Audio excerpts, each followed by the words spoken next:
ఇందిరమ్మ చీరలు తీసుకున్నారా? అయితే మీ ఇంటికి నోటీస్ వస్తది. కొత్త చీర వచ్చింది, దాని కొంగు డిజైన్ మంచిగున్నదని సంబరపడుకుంటా తీసుకున్నారా? ఏరి కోరి ఎగిరెగిరి గంతేసి తీసుకున్నారా? అట్లయితే 1200 కట్టు బిడ్డ అని కాగితం పంపుతారు. సరోజనక్క, నిజమేనా నేను చెప్పేది అని పరిశాన్గా చూస్తున్నావా? ఏందో కమరక్క, నమ్మతలేవా?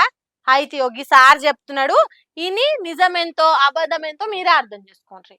ఓడన్నా చీర ఇచ్చేటప్పుడు పేరు రాసుకొని సంతకం పెట్టుకోవాలి.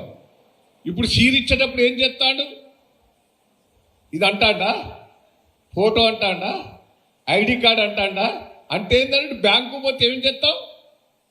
ఇవన్నీ పెట్టుకుంటావా లేదా? ఇది నీ పేరు మీద 1200 రూపాయలు అప్పు. ఓ నెల రోజుల తర్వాత నోటీస్ వస్తుంది, బిడ్డ 1200 కట్టవని. ఆ చీర ఖరీదు 300. 300 రేవంత్ రెడ్డికి లంచమట, 300 ఆఫీసర్లకు లంచమట. బ్యాంకోడు బయోమెట్రిక్ తీసుకున్నట్టు ఏలు పెట్టించుకుంటుండ్రు, ఫోటో కొట్టించుకుంటుండ్రు. అది కూడా డ్వాక్రా గ్రూపులు ఉన్నోళ్ళకి ఎందుకు ఇచ్చినట్టు? ఎందుకంటే తర్వాత చీర అప్పు షిల్కు ఇంటికి పంపేతానికేనట. ఇంతకుముందు సర్కార్లకు ఇవన్నీ ఉండేనా? లేవు. రేవంత్ రెడ్డి వచ్చినాకనే చీరలు ఇచ్చి పైసలు వసూలు చేసే ఉపాయం చేస్తున్నాడు అన్నట్టు చెప్పిండు.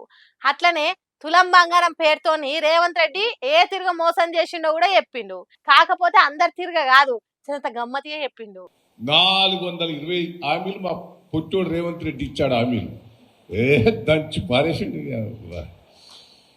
420 ఎలక్షన్ల తెల్లారే 10 రోజులల్లా 6 గ్యారెంటీలు ఇస్తా అన్నాడు. 10 రోజులల్లా పెళ్లిళ్ళు చేసుకోకుండా, ఇప్పుడు పెళ్లిళ్ళు చేసుకోకుండా 10 రోజులు ఆగుండి ఎలక్షన్లు అయిపోయాక చేసుకోండి.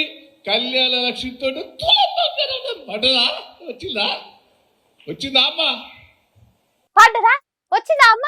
Station Kanpur municipality BRS party ముఖ్య కార్యకర్తల సమావేశం పెడితే ఆగు, దాంట్లో గీ చిరగా ఎక్కిరిచ్చినట్టు మాట్లాడిండు కాంగ్రెస్ సర్కార్ను.